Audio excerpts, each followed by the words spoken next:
Hi, I'm Jennifer Kirby, Coalition Coordinator for Prevent Together Battleground Prevention Alliance. Welcome to our virtual National Night Out 2020. Because of the global pandemic, we couldn't host this event in person, but we still felt it was important to bring the community together in support of National Night Out.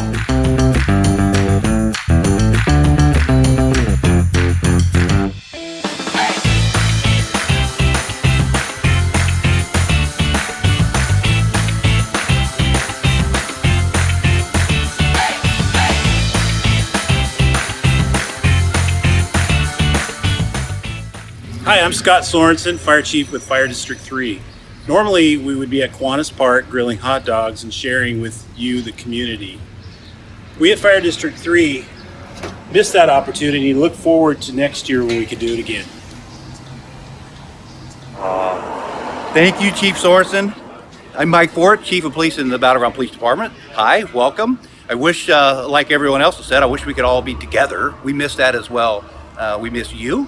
And hopefully we can all be together again next time. Later on, in just a few minutes, you're going to see a little video clip of what some of the city departments are doing, including Fire District 3, and hopefully you'll enjoy that. For now, I'm going to enjoy a hot dog. Hi, I'm Mike Ford, Chief of Police of the Battleground Police Department. Welcome to the Police Department. In just a few minutes, you're going to see a little of what the Police Department has to offer you. You'll get a tour of the place, and you'll also get to meet a couple of our newest officers, and they'll describe a few of their activities here today. But most importantly, I want to thank two groups of people. First of all, the 23 men and women of the Battleground Police Department. There are some of the most finest police officers I've ever met in this profession. We also have 4 professional staff that work in our offices that will serve you in a variety of different ways. They are also the finest I've ever worked with. I also want to thank you, the community. The appreciation that you have shown to our officers over especially the last few months, is incredible. That general community support is felt by them. I talk to the officers every day. In fact, a lot of you talk to the officers every day, and that is so helpful. It gives the sort of an understanding that the community does support us. That is not lost on me, and it's certainly not lost on them. We hope to continue that great relationship we have with you. Come join us for this tour of the police department. I hope you have a good time, and I hope to see you all in person in the near future.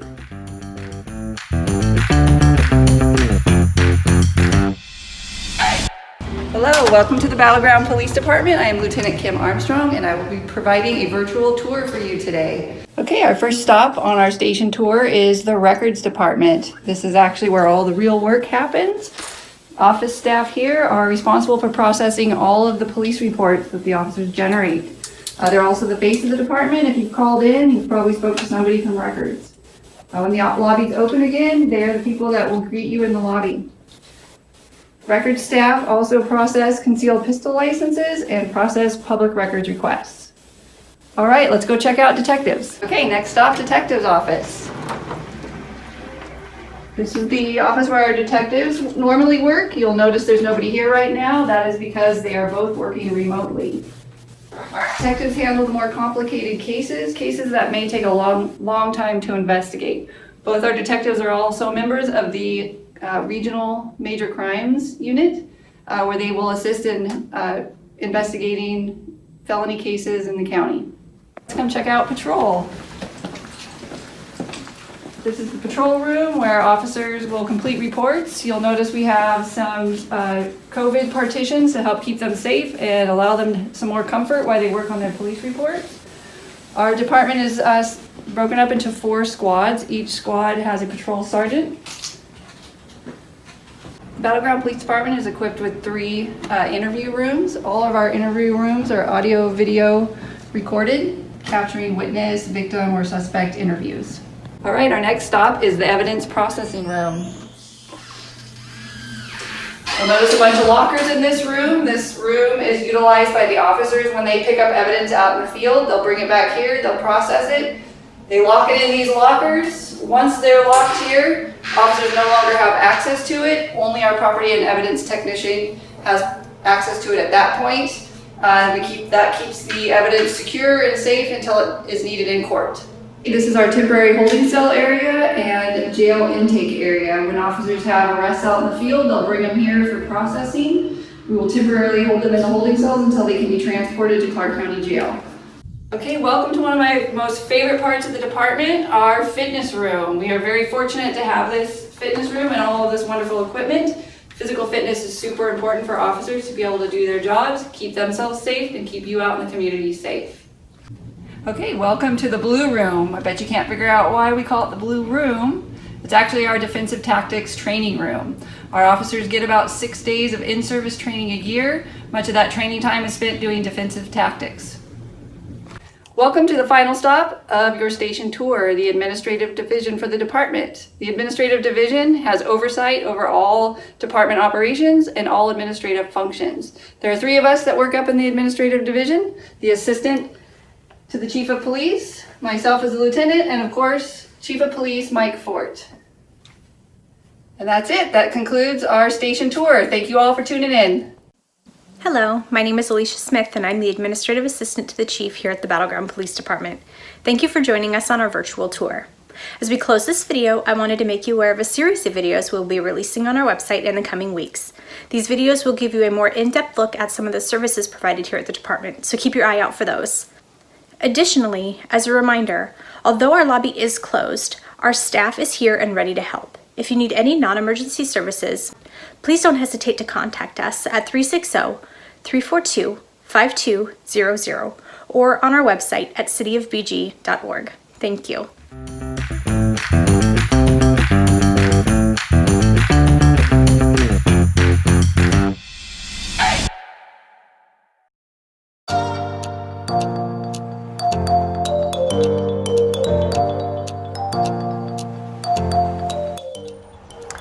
Hi everyone, my name is Zane Norris. I'm a firefighter from Fire District 3.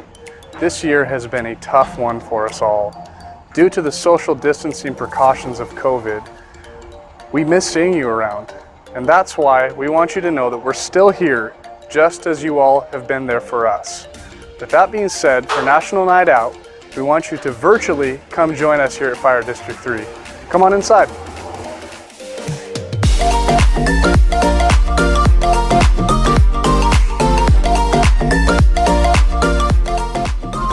Hi, welcome to Fire District 3.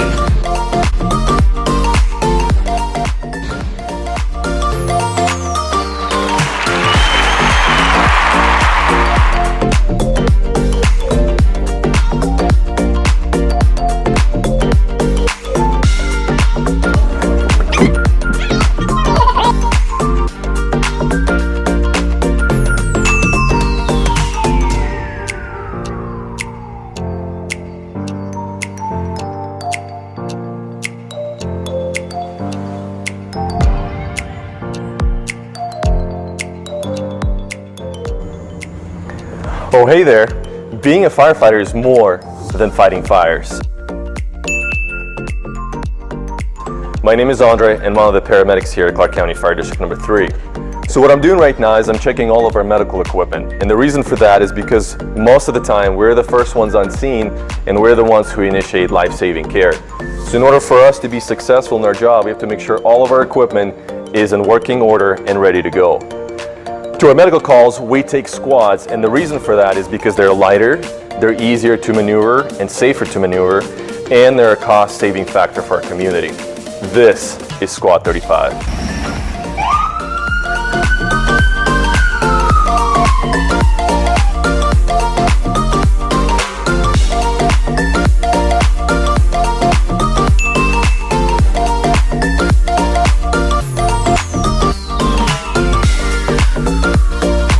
Every day we go through all the rigs and do a check to make sure everything's working.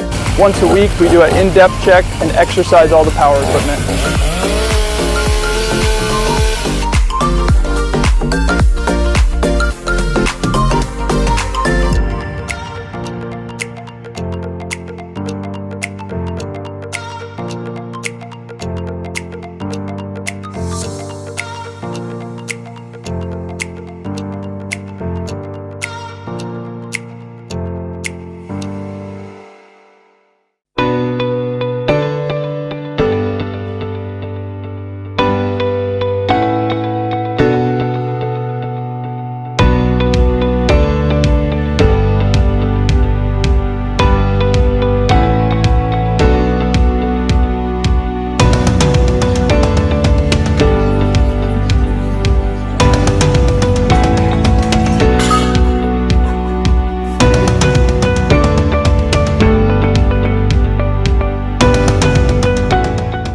Please remember that 24 hours a day, 365 days a year, we are here to serve you. No matter what happens, we are in this together.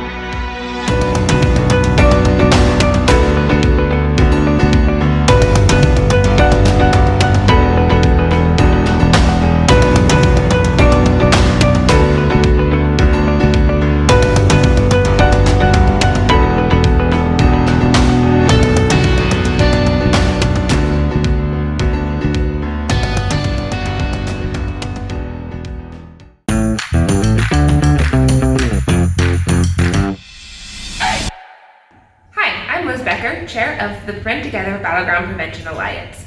We are a coalition made up of individuals and businesses in the battleground community who come together to accomplish a common goal: preventing and reducing youth substance abuse and promoting positive health choices for our youth.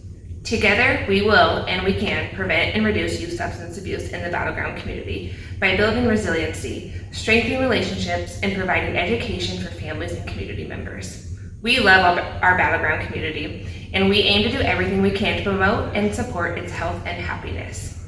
Typically this time of year, we'd be in the schools and in the community doing educational events for parents, which includes sharing our bedroom exhibit. But since we can't be together, we have asked Officer Phil Anderson, one of the school resource officers, to virtually share it with you. He's going to do just a quick walkthrough with you, and our hope is that when we can meet in person again, you will consider hosting us at an event to share this in person. So follow me and we will get this started. Thank you for that introduction. As you know, I'm Officer Anderson. I'm with the Battleground Police Department. I'm the school resource officer. I'd like to take you over to the exhibit we have prepared for you today. Now, this isn't intended to scare anyone or frighten anyone. Rather, this is a tool, one of many, that will hopefully educate and allow conversations to come from an informed place rather than a place of ignorance. So without intending to scare or frighten or raise suspicion, let's walk over to the exhibit, shall we? We're at the bedroom exhibit. Let's start with a sign. Highway 420. Seems like a perfectly innocent, innocuous sign. There are some things which can represent or reference drug culture. 420 references marijuana use. Highway 420, rather than just being a nostalgic highway sign, probably a reference that the person is using, interested in, or somehow affiliating with marijuana use. On this cabinet here, this little chest, we have some items which, again, from an informed perspective, allow you to start conversations to determine why that particular item is there. Let's start with the top. We have air freshener. Perfectly legitimate use. Let's freshen the air. However, it could also be used to mask certain odors or other signs which may not be allowed in the house. Let's look at the hairbrush here. Perfectly normal, perfectly unsuspicious, until we unscrew the top and discover there's a place to put whatever items might be desired in there. In the drawer, energy drinks, which in and of themselves are not suspicious. However, if someone is in some way altering their ability to stay awake and they're lacking sleep, if you see an abundance of energy drinks, it might be a sign that these are needed to wake up. We might want to ask why.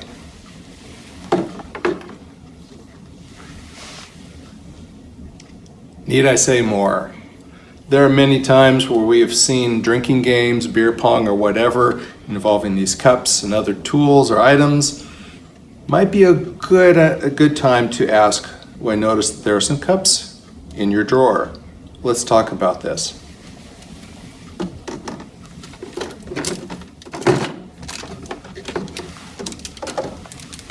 Sports drinks. One thing we've seen with these, portion of the liquid can be drained and replaced by a clear alcohol, such as vodka. To the casual observer, this is just a sports drink. It could indeed be spiked. Again, if these are things which are not normally present in a room and you begin to see them in a room, let's have a conversation. I notice you're having some sports beverages in there. Tell me about that.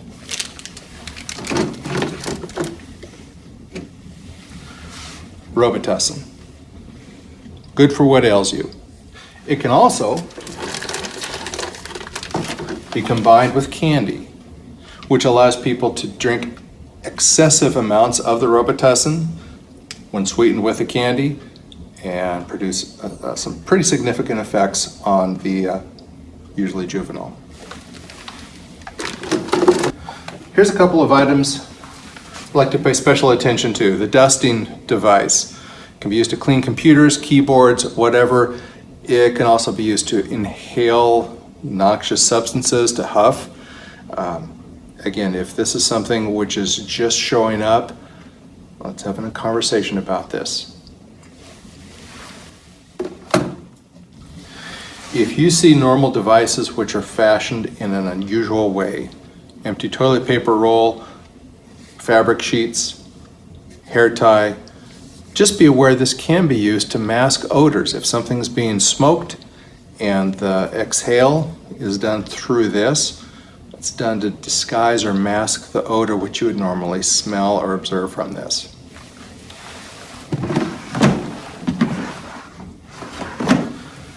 Next to the bed. As we look at the bed, there are some items of display. There's some clothing items. Let's just take a little closer to determine what could be present in these devices. We have a picture. Isn't that a nice picture? If we turn around to the back, there may be a place which could be used to hold something which shouldn't be there.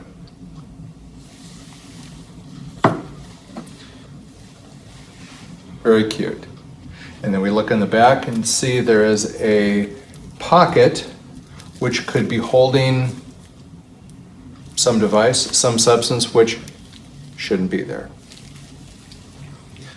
Umbrella.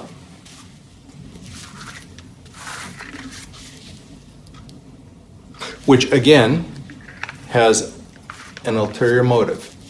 It's going to hold some substance which they shouldn't have. You see a device or something that's again in a bedroom and hasn't been there before, it just looks out of place, be aware. There are devices which have concealed methods of carry. Clothing. Some items of clothing have tools, have accessories which could be used to hold, in particular, vape devices. Let's look at this other sweatshirt here.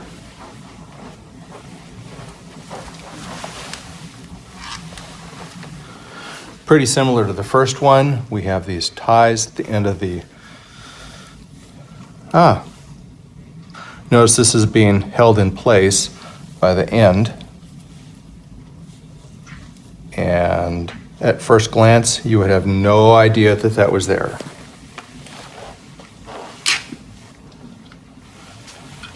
As with the sign, there are some things which might give an indication of an interest or participation in use of controlled substance. Just roll with it. It's under the marijuana leaf.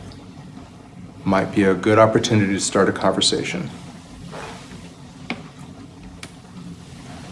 As with the umbrella,